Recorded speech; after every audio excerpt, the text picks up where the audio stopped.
Have you heard what's going on with NaNoWriMo? Ooh, spooky keyboard noises, boo! First of all, it's October now. Is it warm enough for me to be wearing long sleeves? No. Do I care? Also no.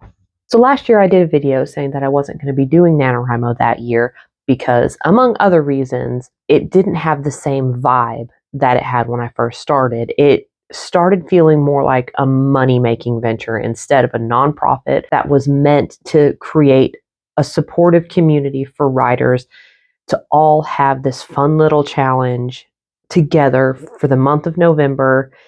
And it started feeling more like a pressure box than an actual fun event. So I didn't do it last year, and I made a video about it. And shortly after I released that video, I learned about what was going on in the forums.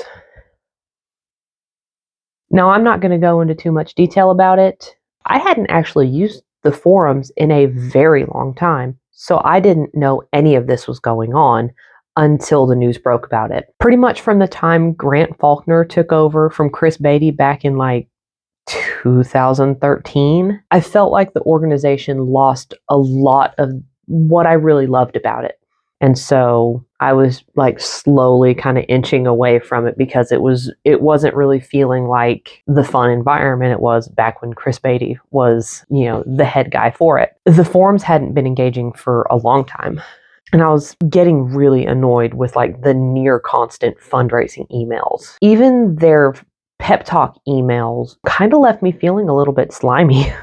Because even then it was like, oh, hey, give us some money. You read this email. You should definitely donate. Really, for a long time, all I used NaNoWriMo for was the word tracking section and the part where you could make a profile for the project, because that was kind of fun. But that's really all I used it for. I didn't use it for the forums. I unsubscribed from the emails, and like our local groups really didn't do anything. And once December 1st hit, they pretty much went inactive. So but that's all I really used it for a long time, because those were the only parts that I thought were fun anymore, until I took a break from doing like November specific writing challenges, because I have a lot of issues with like, I didn't hit my word goal, so I'm a failure and I should just not bother writing anymore.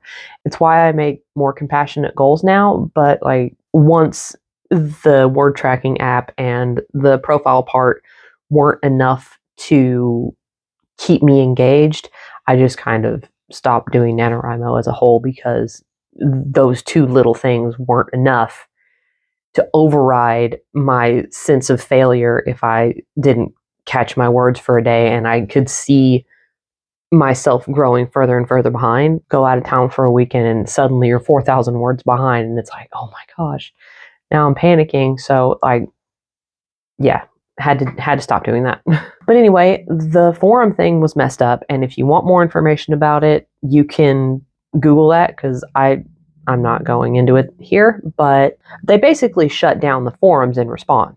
It may not have been the best way to handle it, just, closing down the forums rather than actually doing a meaningful investigation into what was going on. But I figured maybe they would take a look at that scandal, and maybe they'd see that they had kind of strayed from their original mission, and they'd come back to their roots, and they'd be able to come back this year and they'd be better than ever, and they'd be recommitted to the fun things that made them a place where I wanted to be back when I was in my late teens and early 20s. I was willing to give them another chance for nostalgia's sake, if for nothing else. And then the news broke that they were not going to denounce the use of generative AI to write a novel, either as part of NaNoWriMo or like just in the real world, because denouncing generative AI was classist and ableist. I'm not kidding. They said that. Last time I checked, they had backtracked that statement and they kind of reworded it. Patrick Procrastinates Writing did a video on it, and he read their original statement, and his issue with it is very similar to mine, and he summed up his issues with it a lot better than I could.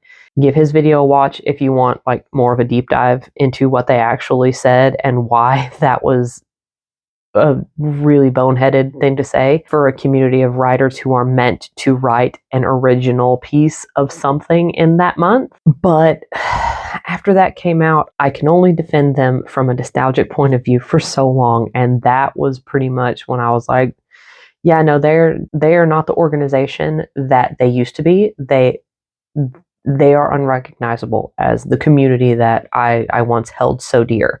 Like, some people are still going to do NaNoWriMo, and I'm not going to fault them at all for doing that because they still have some cool functionalities, they still have some cool things going on, but I will not be able to go back.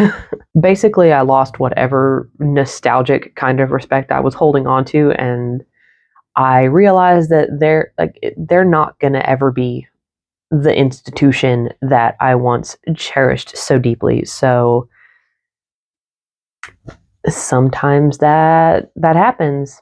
It's unfortunate, but they've changed and they don't really align with where I want to be anymore. But that's fine. If you want to do NaNoWriMo, that's totally cool. I'm not going to hate on you. I'm not going to judge you for it. You have to make the decision that is best for you. There are a lot of challenges that are cropping up to serve as kind of a bit of an alternative to NaNoWriMo in the wake of all of this. And I don't know about all of them, but I know about one in particular that I discovered, and I'm very excited about it. So I am going to be doing something called the Pathfinders Writing Collective Challenge, which was founded by a couple people that I follow on Instagram. It's more path driven and community focused, and their Discord has only been up for a very short time, and it is already way more fun and inclusive and welcoming than I ever felt in the NaNoWriMo forums. And I don't even particularly like Discord all that much, but I really like their Discord group. Because it's more path driven, you set your own goals. You decide whether you're going to do just November, just December, just January, 2 months, all 3 months. Are you going to be working on editing? Do you have a word count goal? Are you going to be working on edits? You make your own plan. I don't know. There's something about it that like I'm drawn to, and I'm very excited for what they've got planned. This is already so much more to me than NaNoWriMo has been for years. So if you want to learn more about them, check out their Instagram, Pathfinders Writing Collective. The link to their Discord, I believe, is on there too.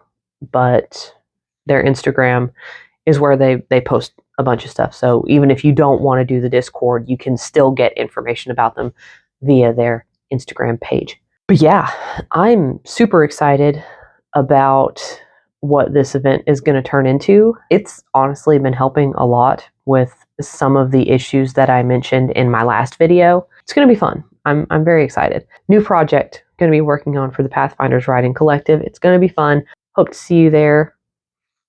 Yeah. My name is Jennifer McPeak, and I am an unpublished author that is very excited to try something new this winter. Or fall. Is November, December, and January winter or fall? Either way, I'm excited to try something new. If you'd like to follow me on my writing and eventual publishing journey, and I hope that you would like to do that, like and subscribe. I post new videos every other Wednesday where I talk about writing, arts and crafts, bookish things, writing updates. Like it's a writing related channel. You kind of know what to expect.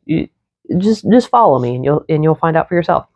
And feel free to follow me on Instagram, JMcPeakWrites. I post about 3 times a week. I've been kind of slacking off because I've been dealing with that burnout from the last video and writer's block, and I just really haven't been feeling it, but I'm getting back into the swing of it. Until next time, did you know that bookkeeper is one of the few English words that has 3 consecutive double letters? I learned this the hard way because I got it wrong on an elementary spelling bee because I thought there's no way that it could have 3 consecutive doubles. So I spelled it without that second K, and that's been haunting me for over 20 years. But now you know the knowledge, and you can not make that mistake yourself. Anyway, enjoy the rest of your day, and I'll see you next time. Later. Ooh, spooky keyboard noises, boo!